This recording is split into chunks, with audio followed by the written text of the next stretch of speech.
But before we do, I'd like to talk about the functions of sweeteners in our food. What are the functions? What do they have? Some of these we discussed a little bit already as I went through each one of the sugars. I discussed a little bit of their functions, so we won't be spending as much time on some of those aspects if we've already had it. But there's some of the reactions we haven't talked about yet. Basically, there are 9 functions. And for those of you who aren't used to checking your class website, you'll notice that like for each week 1, 2, 3, 4, I put the course content. But go back to week 4. Were you guys notified that I added something? Someone needs to teach me how to set my settings so that they're automatically notified when I add something. But I encourage you to check the class website as often as possible, because when I find something cool, I add it. And I just assumed you were getting an announcement. Yes? The notifications come from the individual user, not from you. So if they can be notified. Oh, you mean y'all can change. Y'all, get on your thingy, and in your choices, y'all choose to be notified. Otherwise, I put stuff on there and you don't even know about it. All right, so what I've done for last week, I found these really cool summaries, 1-page pictorial summaries of, like, for example, the sugars that we discussed. Okay, now did that in no way does that mean that's all you have to know. It's just sort of encapsulates and groups everything together. There's also one about that, like the heating and the conduction and all that stuff. And again, there's stuff on there that is there you don't need to know, and you need to know more of others. And then I've added one for this week when we get through the starches. Okay, so just check your website and you'll see what I mean. There's some PDFs there that I've tried to sort of encapsulate some things for you, okay? All right, so starting with sweeteners today, we're going to talk about functions. That's my abbreviation for functions. First of all, the most important, can you guess what the most important function of a sweetener is? Sweetness. Exactly right. Sweetness. And that should make sense to you. And the caveat, the thing you want to remember about that is that sweetness really pretty much depends on the type of sugar used. And so if somebody wants to have something really, really sweet, fructose is the sweetest. And there is a whole value, a measuring system of measuring sweetness, which I'm going to talk about after we do the functions. But it's basically the Brix values, if you've heard of that, B-R-I-X. Sugars are based on the Brix values. But that is the type of sugar used. So that's one function. The second function would be solubility.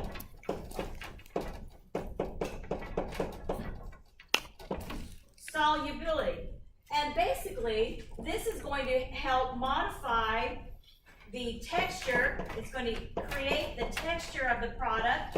It's going to impact the mouth feel. Have you guys gotten that yet, what mouth feel means? I don't know how else to describe this to you except to say maybe, have you ever had a really good truffle? Not the kind that pigs snoot out, but the chocolate kind. Oh, yeah. And have you ever put one in your mouth and bitten into it, and that feeling you get when it opens up? The mouth feel of that. Have you ever put just a piece of chocolate? Let's take a Hershey Kiss. I should have brought some kisses. I'm going to teach y'all mouthfeel. That's what I'm going to do. I'm going to bring some chocolate and teach y'all mouthfeel. But the kiss in your mouth, it's Hershey chocolate, and you let it melt, and there's a certain mouthfeel to it. Pleasant or unpleasant, whatever you think. I love it personally, but it's all up to you. And then you could take like a really expensive piece of chocolate, like say a Dove piece of chocolate, and put that in your mouth and do the same thing. The mouthfeel is extremely different. I happen to love both of them, but the mouthfeel is different. Have you ever done that? You know what I mean? That's mouthfeel, okay? And it's pretty important, and sugar is what controls that, or helps contribute to it, I should say. And guess which sugar is the most soluble? Fructose. But we already established why fructose wasn't so great to use, right? All the time? We talked about that, how fructose can be very sticky and can have other kinds of problems and brown too much, and it's not so great functionality. And then crystallization, which we've spent, I I'm sorry. I am so sorry when I keep talking about the lab when I know so many of you wanted to be in it. And you couldn't get in it, but we spent a whole week on crystallization, didn't we? Lab students, dietetic students, making candy and discovering amorphous and crystalline and what makes it such. What makes something crystalline, what makes it amorphous. So I decided it wasn't really fair that I didn't really talk to y'all about that just for a little bit as much. So the crystallization really has most to do with the quality of the product. In other words, if you want something to be crunchy, think of a brownie. Think of a brownie, and do you want the top of that brownie to crunch when you bite into it or not? Yes. How many like the crunchy kind of top brownie? Okay, and the rest of you kind of prefer the softer kind of brownies. How many of you like the crunchy chocolate chip cookies? How many of you like them soft? You see? You see? So all of this has to do with the degree of crystallization when you're making this food.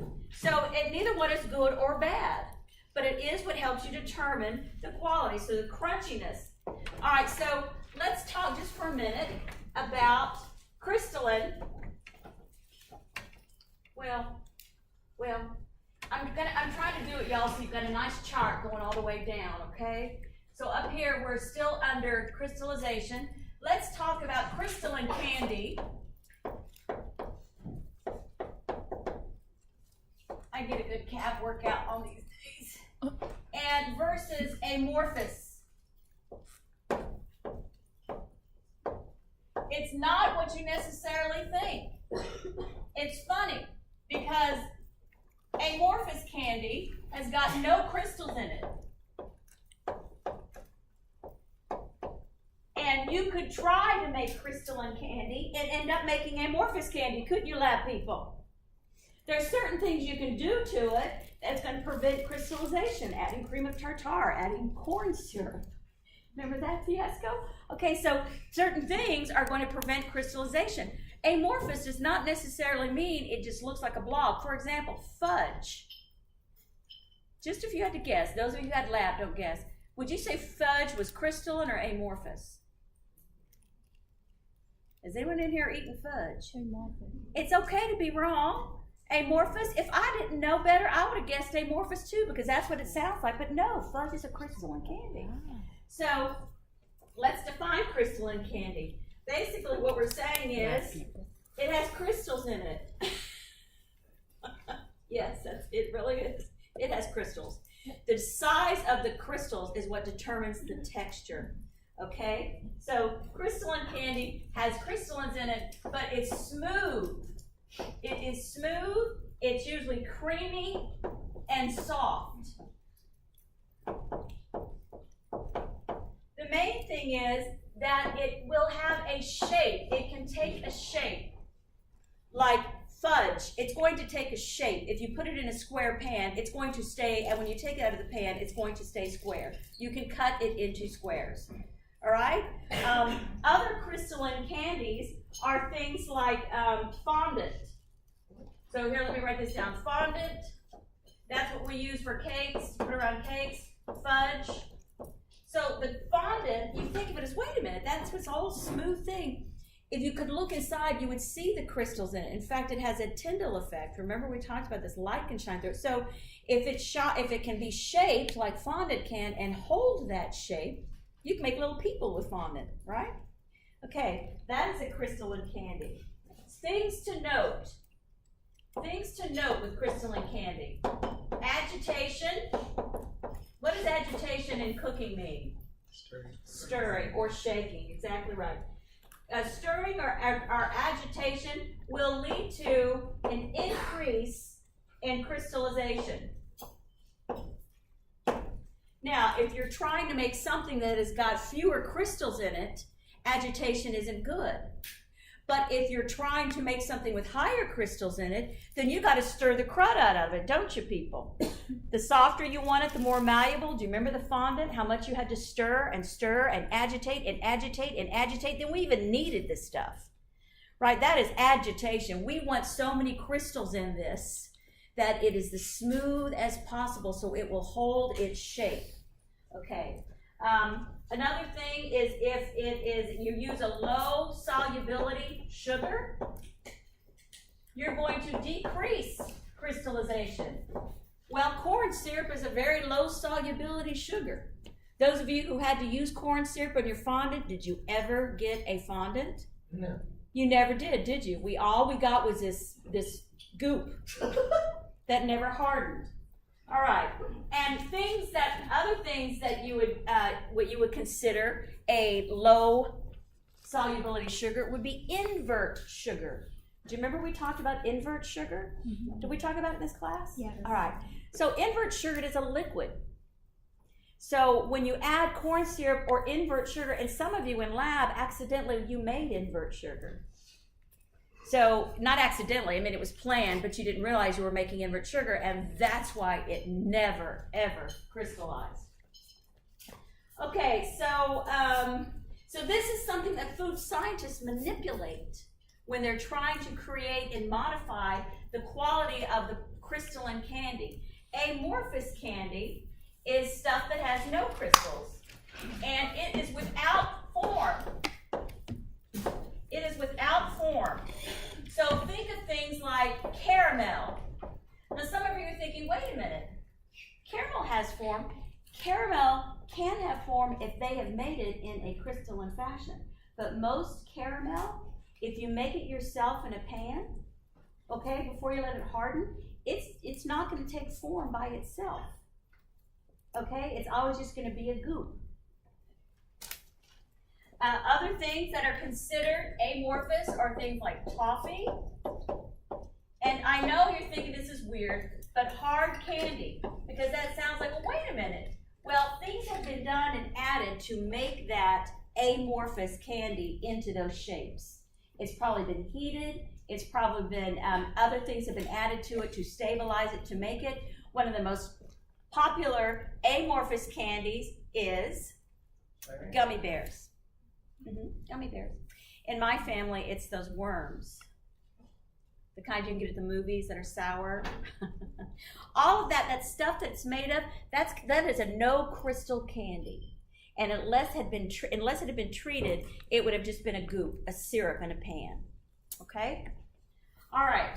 So that's basically all we're going to do on crystalline and amorphous. But that is very important. The crystallization of sugar, its ability to do this and have all these different functions, is one of the very important functions of sweeteners. All right, number 4 is caramelization.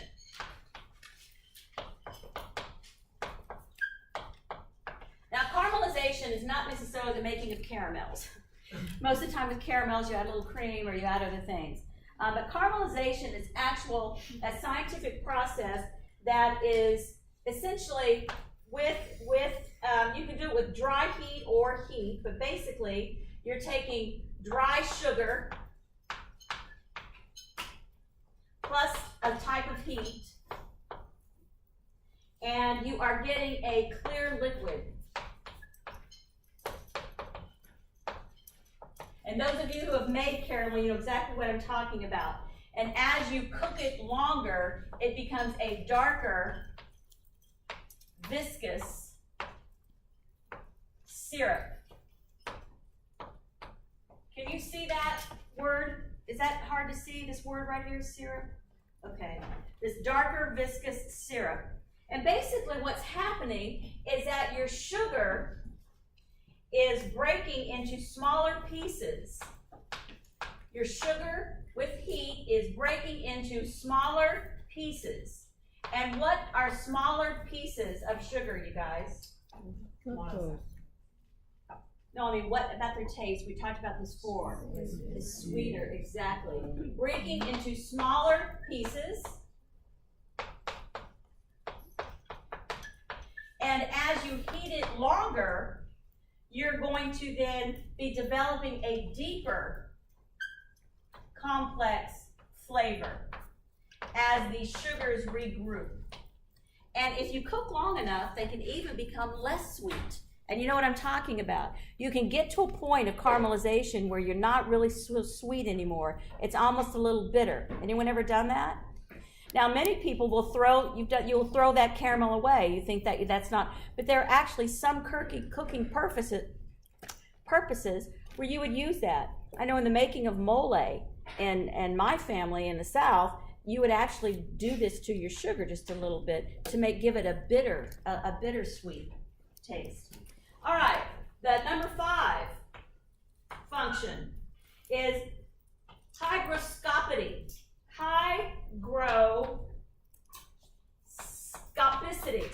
Scopicity. I don't say this word very often. I don't know many people who do. But hygroscopicity. Go home and tell your parents you learned that. This is basically talking about moisture absorption. Moisture absorption. Sugar clearly has the ability to absorb moisture. What is moisture? H2O. Sugar, by its very structure, if you go back to your molecule structure, you can see it can take on water, can't it?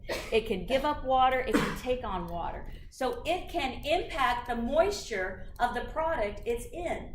It can either impart moisture or it can rob it of moisture, depending on how you use it. So clearly, this moisture absorption has a huge influence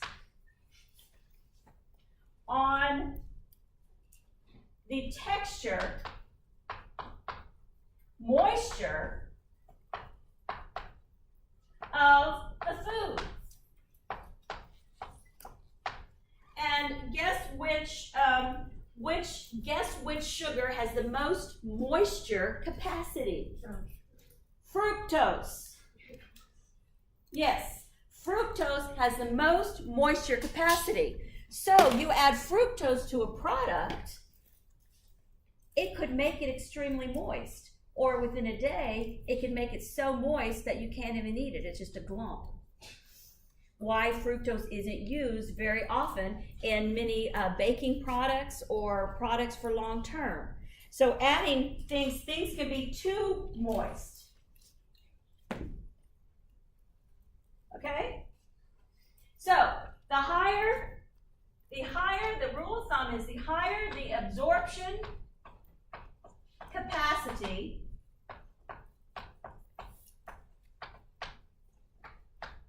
the more moist the food. And again, you can see ways in which this would be good and this would be bad, depending on the food you're trying to make. Yes? That's a question on the like substituting. Like, say, is that the rule of thumb? If you cut sugar, would you want to add more water or add less water? If you're doing something without sugar? Like, if you cut down the sugar, then... That is a great question. It really, really depends on the other ingredients in the product. That is a great question. It's certainly something you'd want to consider, wouldn't it? So what she's saying is, what if we reduce sugar in a recipe because you want to reduce sugar? Does that mean that you're going to need to add some more moisture, right, to the product? How many have you ever made something and you've used less sugar than is called for and you found your product to come out dry? Well, that's probably why. And so she raises an excellent point. Okay, number 6. Number 6 is texture. Well, we've been talking about texture all along, but we're going to consider this a separate function of sweeteners, just because there's some aspects of texture that we really haven't covered in these 5 steps, 5 other functions. So the texture pretty much is, you influence the mouthfeel with sugar. For example, you're going to find this kind of weird, but soft drinks. You guys, why were they originally, these colas, called soft drinks? No alcohol. There were hard drinks, and there were soft drinks. The soft drinks for the kids, the hard drinks for the parents. And so it became known as soda pop. Soda pop. When I was growing up, we called it soda pop. Y'all ever call it soda pop? Or do you want to pop? Okay. All right, so soft drinks really would feel very flat. They would be very flat in your mouth. Just take away taste. I'm talking about the feel in your mouth without sucrose.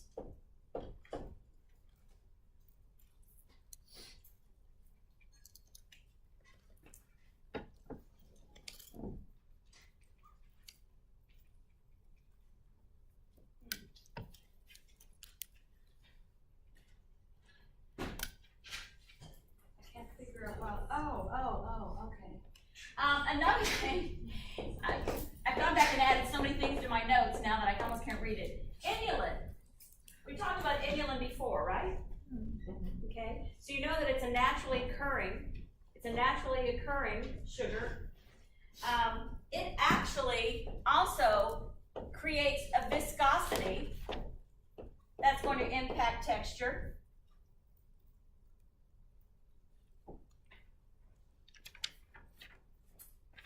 Okay. 7, preservation.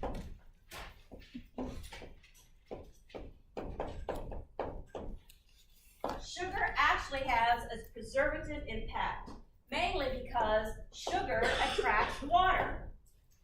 And it binds water. As we know, we've talked about bound water.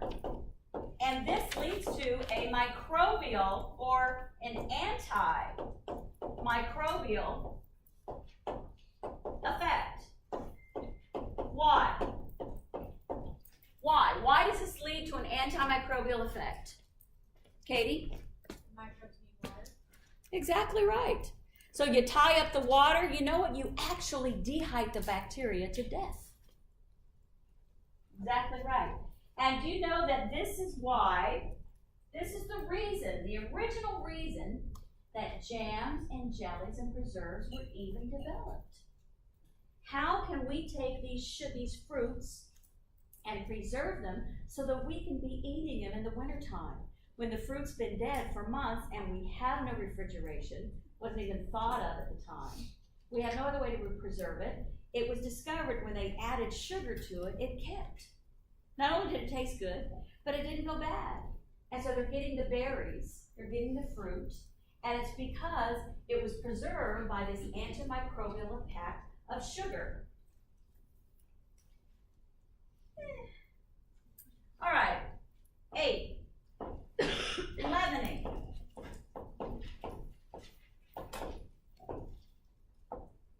We're going to be spending quite a bit of time on leavening. That's one of the most important things we do in food science.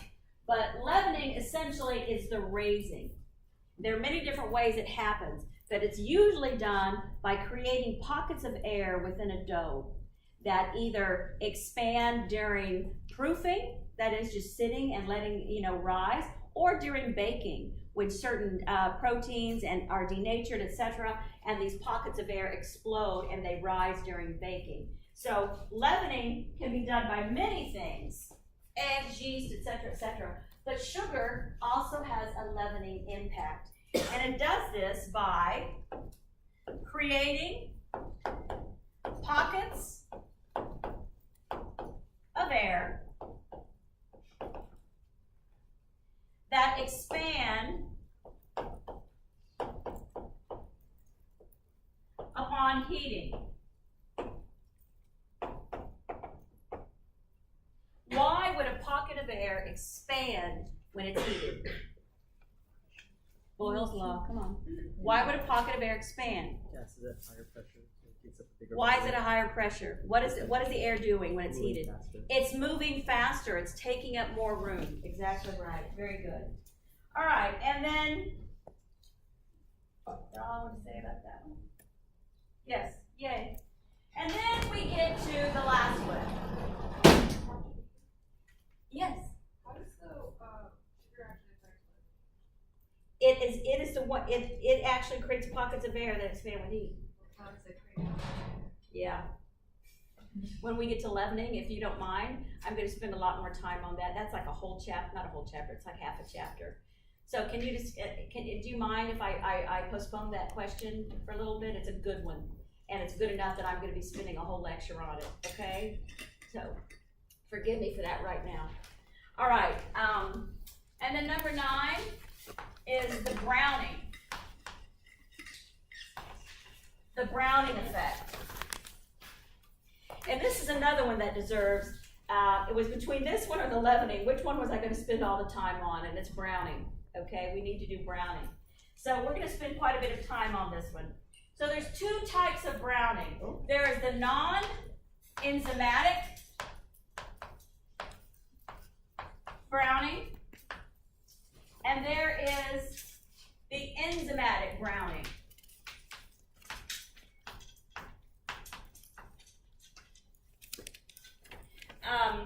This non-enzymatic browning is called the Maillard reaction, the Maillard reaction. You say it in the French pronunciation, which he was French. In fact, it was first described by Louis Camille Maillard in 1912. I hope you don't mind that I give you guys the history of all this food science. I find it absolutely fascinating. I like to know historically where this stuff's come from and how it happened. And this is so fascinating. You'll notice that most of the things that happen in this that people discover, they're by accidents. They weren't looking for this. Just like, we'll get to some sweeteners. You'll love hearing how some of these were discovered, how sweet they are. They're accidents. And some of them really kind of dangerous accidents in laboratories if they'd gone wrong. This guy was trying to reproduce, he was trying to mimic protein synthesis. That was what he was doing in his lab. And he started discovering this browning effect. And he first described it in a paper that he published. And basically what he saw was, he saw a reaction between a reducing sugar, in other words, a sugar that like our sugars, glucose, fructose, galactose, these are all reducing sugars. This reducing sugar had a reaction with an amine, some kind of protein, but basically the amine of a protein. For those of you who don't know what that is NH2. More specifically, having a reaction with the nitrogen and making a glucosylamine, and then going on through a series of steps, several steps, okay, that involve enolization, making an enol, and then ultimately coming out enolization and dehydration. In other words, getting rid of some water, which is usually what denolizations require, and then making something that's called a melanoidin. Let me write that better for you. But can anyone see where the color influence is coming into this word? You recognize the that word? That's the brown effect. So these melanoidins are brown. And the reason I'm not making you learn all these reactions is, quite frankly, there's several different choices. There's several different ways it can go. In other words, it usually is going to go through these, but these could be 2 or 3 steps or 1, depending on the particular sugar used and the particular amine used. So I see no reason for you to learn all those reactions. Your book illuminates several of them if you're interested in looking at them, okay? But basically, I just want you to know it's the reaction between a sugar, a reducing sugar, and a protein. And it's going to end up with some type of browning, and there's no enzyme required here. This isn't enzymatic. Quite frankly, this normally requires, we'll have to go to the board for that. It normally requires heat.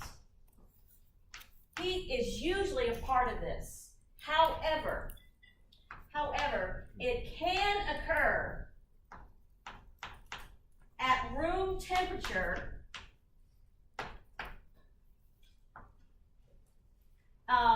over long periods of time.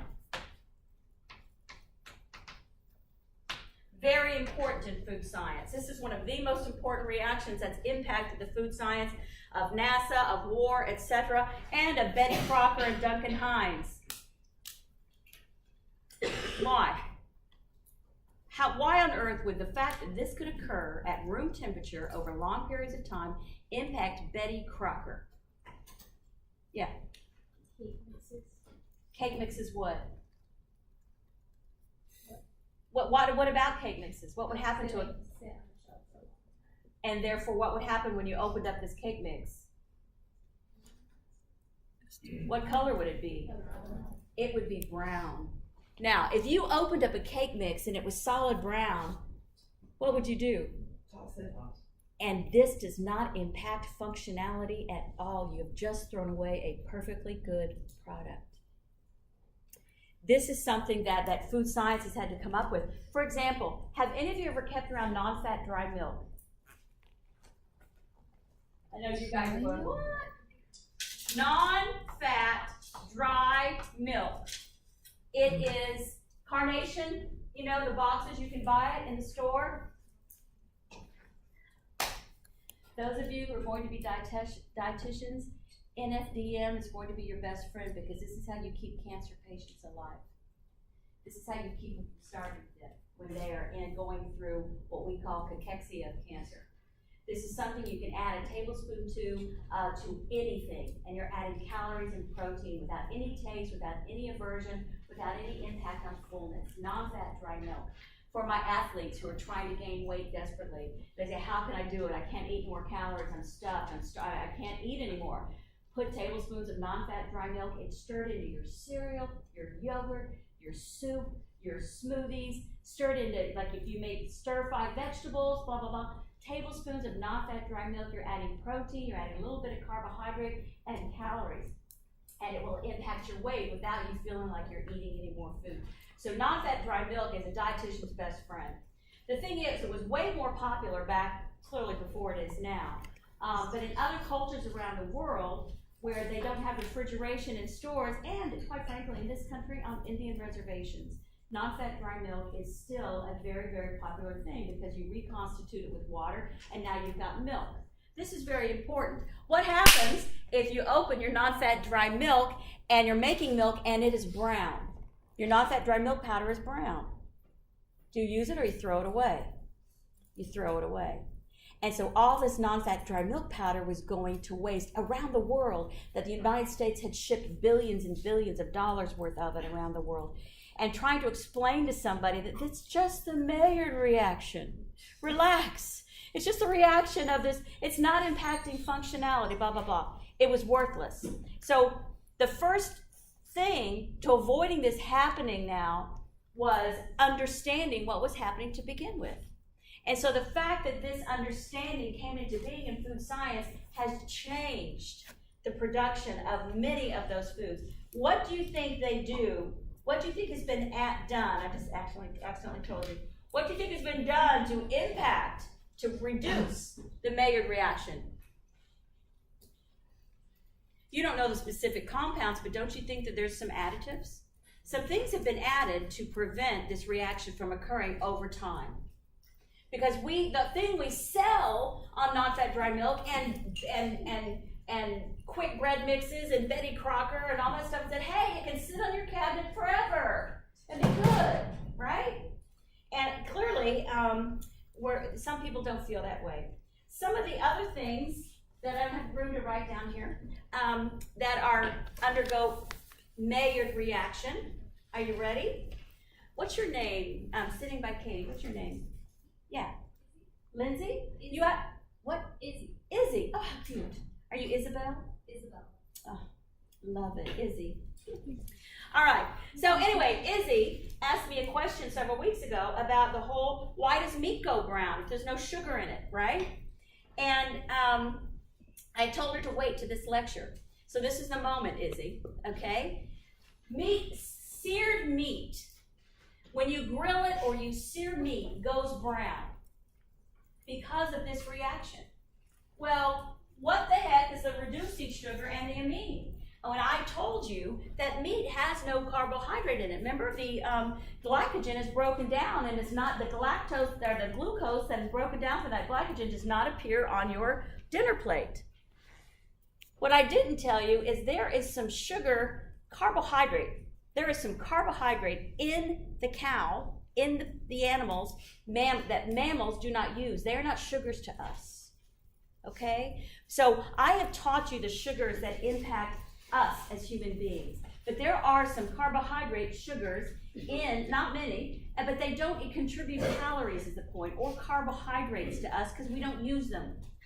But there is the functionality of the sugar groups, the OHs, the reduction ability, that can impact, that can cause a browning reaction.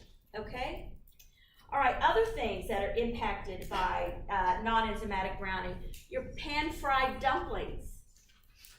And if you do that, where I grew up, you poach dumplings. You know, you put them in boiling water. But pan frying, I like them better. How about cookies, biscuits, breads? And here's one of my favorites, toasted marshmallows. Oh. Have y'all ever had s'mores? Mm-hmm. Yeah, okay. S'mores is a good example of mouthfeel, of what that toasted marshmallow does to that piece of Hershey chocolate on the graham cracker. And that Hershey chocolate, when you put it in your mouth, it impacts the mouthfeel of that whole thing, doesn't it? Not just the taste, but the mouthfeel. Some of y'all are sitting here just having some flashbacks, which is great. Those little campfires. Okay, so that is the Maillard reaction and the non-enzymatic browning. If I had another board, do you guys mind if I come over here and erase all this? I love having all the numbers and charts, but that board under. Can you pull it down for me, sweetheart? Oh, never mind. Hey, that's okay. No. I think that's good because you couldn't see it anyway.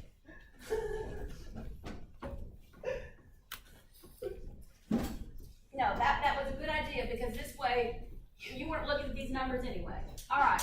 So let's do enzymatic browning now. Can you all see that orange in the back? Speak up. I can't see your faces. Yeah. No? Yes. Okay. I heard someone say no, and I always want to go to the one who can't see it. All right. Enzymatic browning. Enzymatic browning is the reaction of a phenolic compound. Those of you who haven't had biochem or ochem, don't panic. I'm just drawing a phenol for you.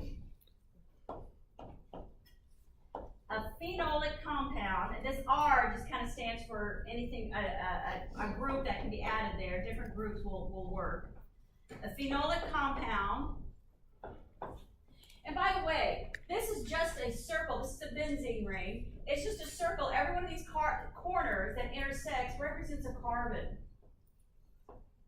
And the reason that we do this O here is because actually this phenolic compound has got 3 double bonds.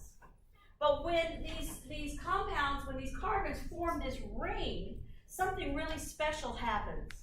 These electrons in between these carbons move. They're moving constantly. So the double bonds are constantly shifting. So as soon as this double bond becomes here, this one is pushed here, and this one is pushed here. And then when this one becomes here, this one is pushed here, and this one is pushed here. And this one's pushed here, and this one's pushed here. Do you see what's happening? They're circling. And so scientists just do this to show that we all understand that those electrons, those double bonds, keep moving in concert, quite frankly, because you can't have 2 double bonds right next to each other. They're going to move because that's unstable. So a stable phenolic compound, we write with this circle implying that the electrons are moving and shifting. You guys, phenolic compounds, these smell wonderful. These smell great. These are some of our perfumes. There are people who are really good with smelling and being able to detect these smells and putting smells together. They're called noses. And you think I'm kidding, but they really are. And like the ones who make the perfumes for like Chanel, and they have their noses insured at Sotheby's for like $1 million. These noses. So if you have one of those, cherish it, teach it. You too could become a nose for one of these big companies and make millions and millions of dollars. Okay, my favorite, Hugo Boss. Go to work for Hugo Boss, okay? They make the best men's cologne and they make the best female cologne, even though they only make one for females. It's called Femme, and you can only get it in Europe, but you can order it. But anyway, the point is, it's wonderful. Okay, so we've got this phenolic compound. It reacts with oxygen. It requires oxygen, and it requires an enzyme. Clearly, it's going to be some phenolase or something, but it's going to be different depending on what this R group is down here. And basically, you're going to end up with something, and I like to teach this because I happen to know the man who discovered or first identified quinones. As Dr. Robert Rutger, he's at UC Davis, he's retired now, but when I was getting my doctorate there, he taught us our vitamins and mineral courses. I know. He was a terrible teacher. Loved him to death. Wonderful man. But really was awful teacher. He'd get in front of students like this and he'd just start sweating and start, but he was brilliant in the lab and discovered quinones. Anyway, so these quinones then, through further reaction, go on to make melanin. Anybody know what melanin is? It's the brown pigment. We have it too. It's in our bodies. In fact, we have quinones. In fact, phyloquinone, can anyone tell me what phyloquinone is? That's the active form of vitamin K. Your phyloquinones. It's your vitamin K. So clearly we have what? I think the quinone isn't aromatic anymore. It's just the two double bonds. Right. What now? Oh, it's not aromatic. Oh, you're right. Okay, but you know, this is how it's represented. This is how it's represented in the text, and clearly it's not a stable creature. Okay? Thank you, though. Technically, that would not exist, would it? It would not stay that way. Which is why it moves on to a melanin. But thank you. Thank you for pointing that out. That's an excellent point. Okay, questions? Make sure I've covered everything about the browning, enzymatic browning, blah, blah, blah, blah. Oh, okay, this is important.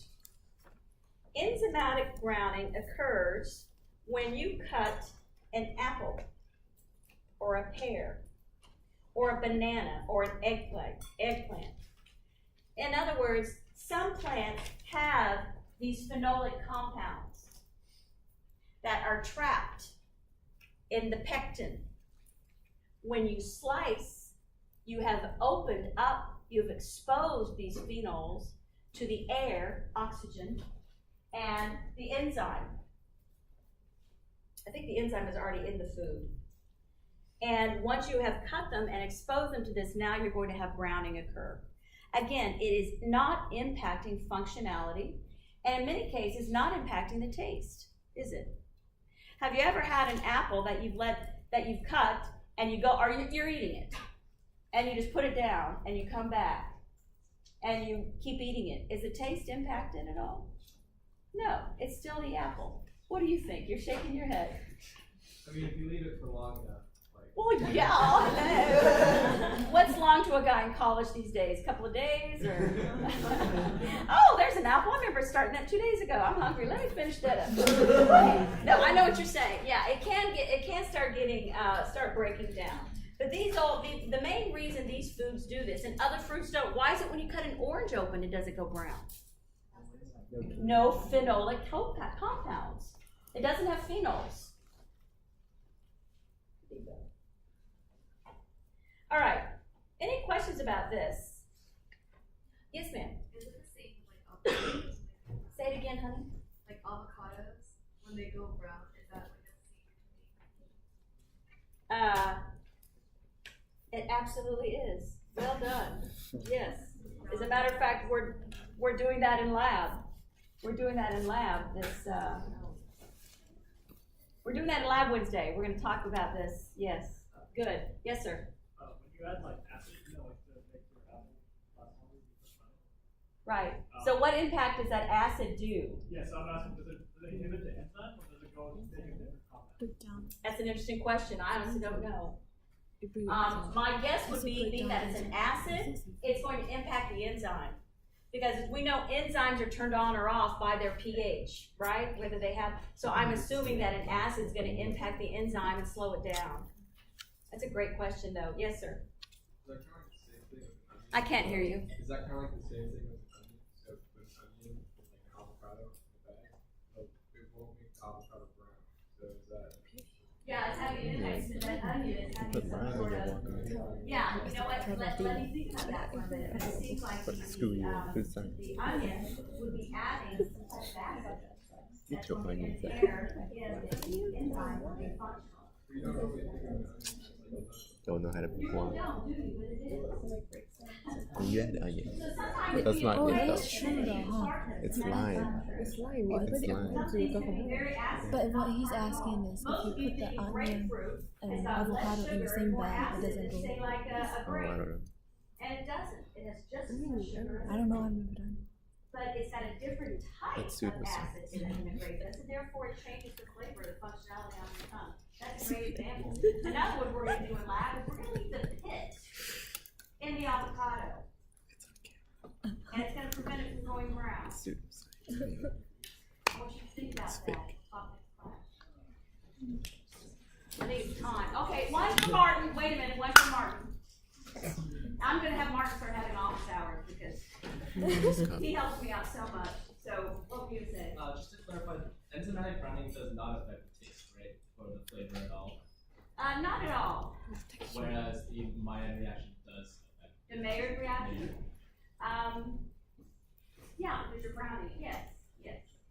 Good, thank you. All right, see you on Wednesday. Think about that avocado